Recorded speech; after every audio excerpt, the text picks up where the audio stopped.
I was really interested in how I might be able to work with the psyche through yoga practice. It's something I didn't have in my training at all. My particular yoga training was really focused on the postural alignment of yoga practice, the philosophy of yoga, but it didn't have any real information or training on how one uses yoga to work with and develop the psyche. I think Mariana is really learning how to codify something very abstract like the psyche and somatic practices in yoga, and she's just refining the process, and she's making it easier to assimilate for people who don't have a psychological background like me.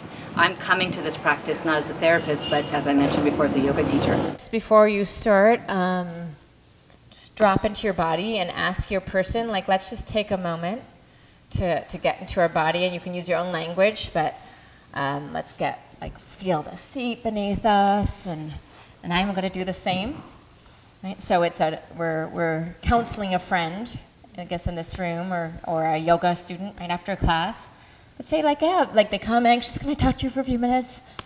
And it's like, totally, but let's first start by just taking a moment to drop into our bodies. And then you're gonna instruct them to do that, and you're gonna check in, and as you're checking in, I'm gonna ask you might give them a couple of options. I'm a yoga teacher and a dance teacher, and I've been interested in psychology my whole life, so this just pairs infinitely better than anything I could have imagined. The work that I'm doing with Mariana has brought me closer to my students, to my clients, but it also brings me closer to myself.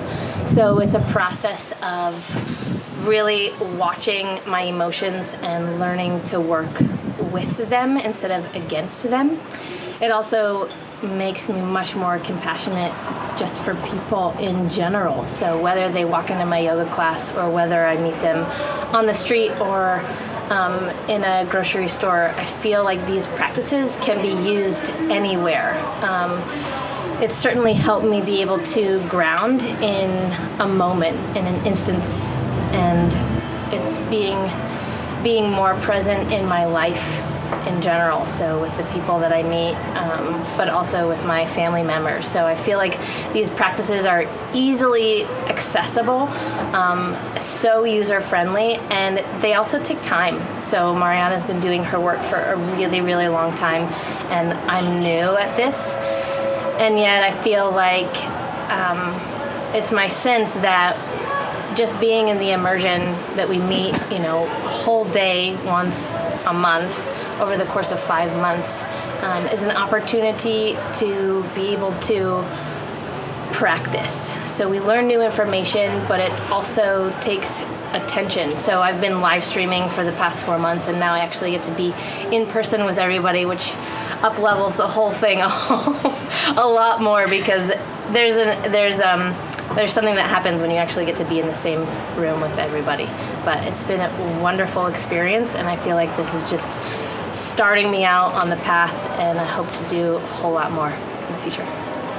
This training, these learning how to work with emotions and sensations in the body inside asanas is rare. It's a rare opportunity, and I think it just deepens the experience for my students in yoga class. So what I'd like to say is that I just encourage all yoga teachers to come and take part in this training, in immersion. Whether you do it live stream or in person, go.